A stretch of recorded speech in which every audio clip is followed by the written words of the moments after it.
Real English Podcast. Speak English with ease.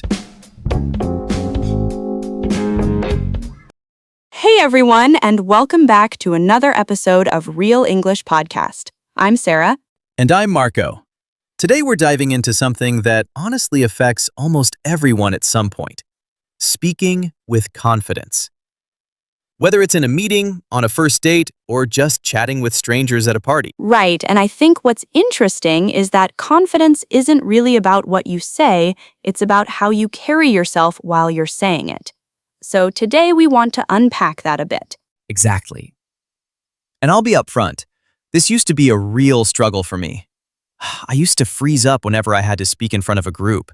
So I've got some personal stories to throw in too.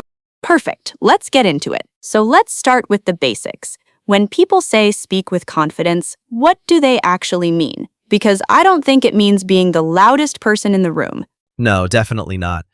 I'd say confidence is more about conviction. Believing that what you're saying is worth hearing, even if you're nervous underneath. It's less about eliminating fear and more about not letting fear drive the car. I love that, not letting fear drive the car. That's a great way to put it, because I think a lot of people assume confident speakers just don't feel nervous at all, and that's a myth. Total myth. Even seasoned public speakers get butterflies. The difference is they've trained themselves to function despite the nerves, not in the absence of them. So it's a skill, not a personality trait. Exactly, and that's actually really encouraging because it means anyone can build it up over time, the same way you'd build a muscle. Okay, so let's talk about where the lack of confidence usually comes from. What's the root of it, in your opinion? I think for most people it boils down to the fear of being judged. We're wired, evolutionarily, to care about how our tribe perceives us. So when we're speaking, especially in public, some primal part of our brain thinks, if I mess this up, I'll be rejected by the group.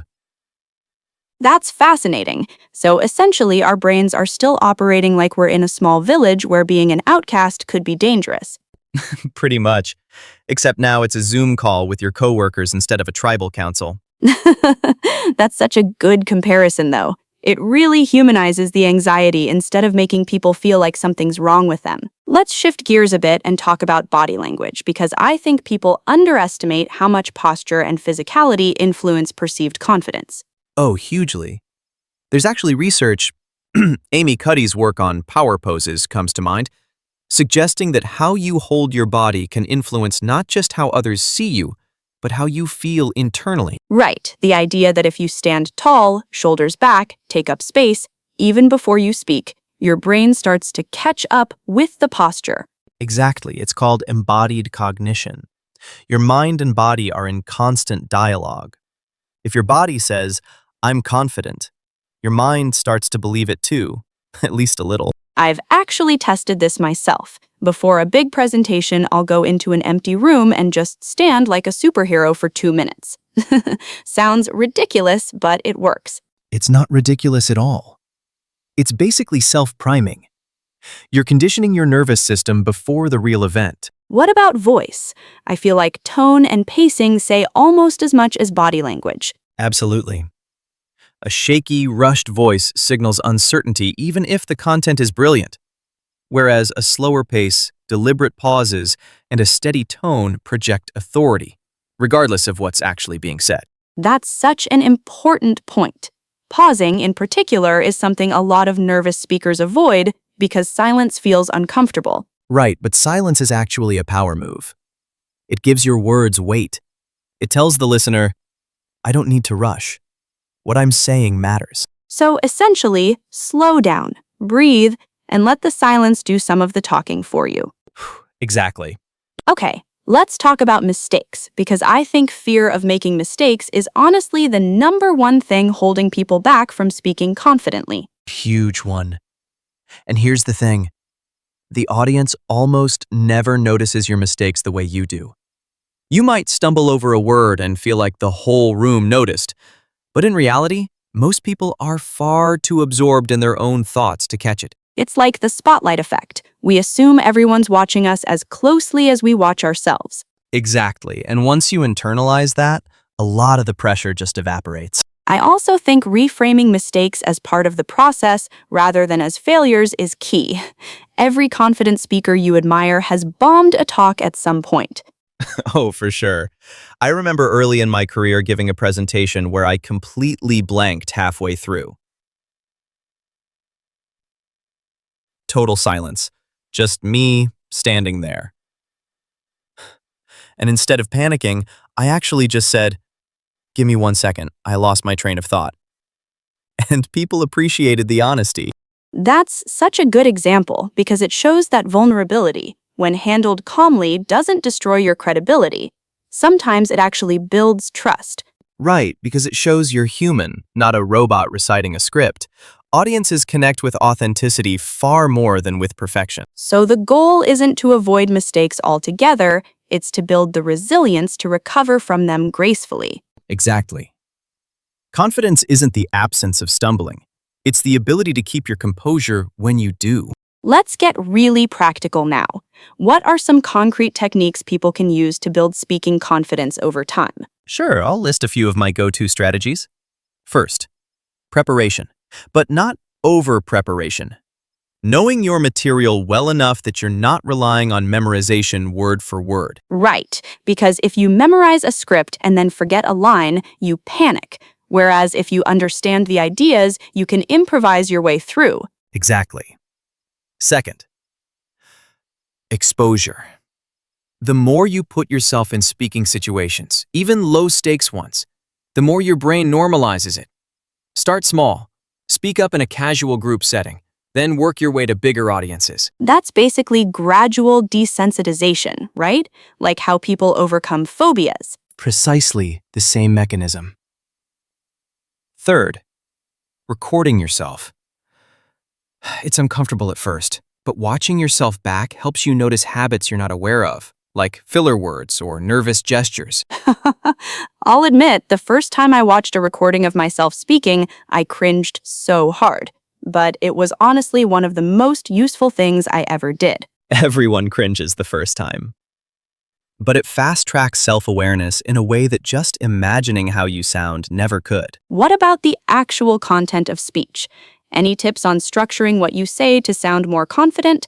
Definitely. One big one? Cut the qualifiers. Phrases like, "I just think maybe," or "This might be a silly idea, but..." They undercut your message before you've even said it. Oh, that's such a common one, especially among people who were raised to avoid seeming arrogant. Right, there's a cultural layer to that too.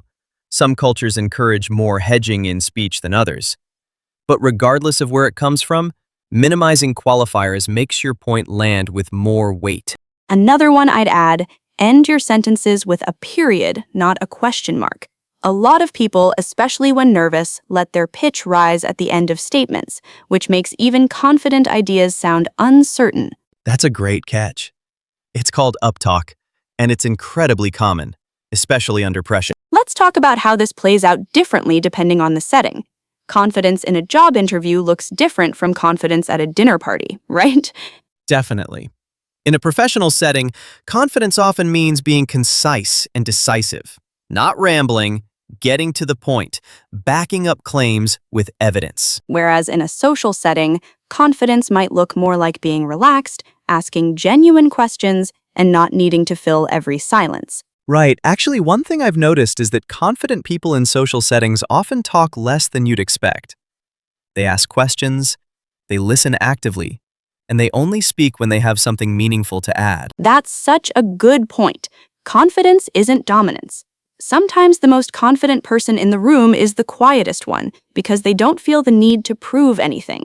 Exactly. There's a difference between confidence and the need for validation. True confidence doesn't need an audience to confirm it. What about speaking a second language? I know a lot of our listeners are working on their English fluency. Does confidence building apply the same way there? Even more so, honestly, when you're speaking a non-native language, there's this extra layer of anxiety about grammar mistakes or accent. But here's the thing, native speakers are almost always more forgiving of that than learners assume. I completely agree. I think a lot of language learners hold themselves to a standard of perfection that even native speakers don't meet. Right, native speakers mess up grammar constantly, use filler words, restart sentences. Fluency isn't about perfection. It's about communicating your idea clearly, even if the packaging isn't flawless. So for language learners, I'd say focus on being understood, not on sounding like a textbook. Exactly, and honestly, embracing your accent as part of your identity rather than something to hide can be incredibly freeing. Okay, as we wrap up, let's each share one final takeaway for our listeners. I'd say confidence is built through action, not through waiting until you feel ready. You don't get confident and then start speaking up. You speak up, and the confidence follows. That's such a powerful reframe. Action before emotion, not the other way around. Exactly. What about you, Sarah? I'd say be kind to yourself in the process. Confidence isn't linear. You'll have great days and days where you completely freeze up. That doesn't erase your progress. It's a skill you keep refining for life, not a destination you arrive at once and never revisit. Beautifully put.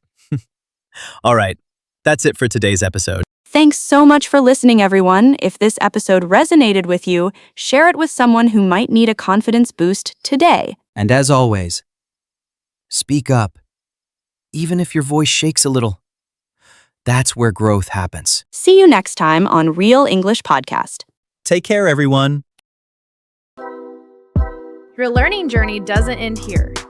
To keep improving your English skills, click on the next video or explore the additional videos we've carefully selected for you.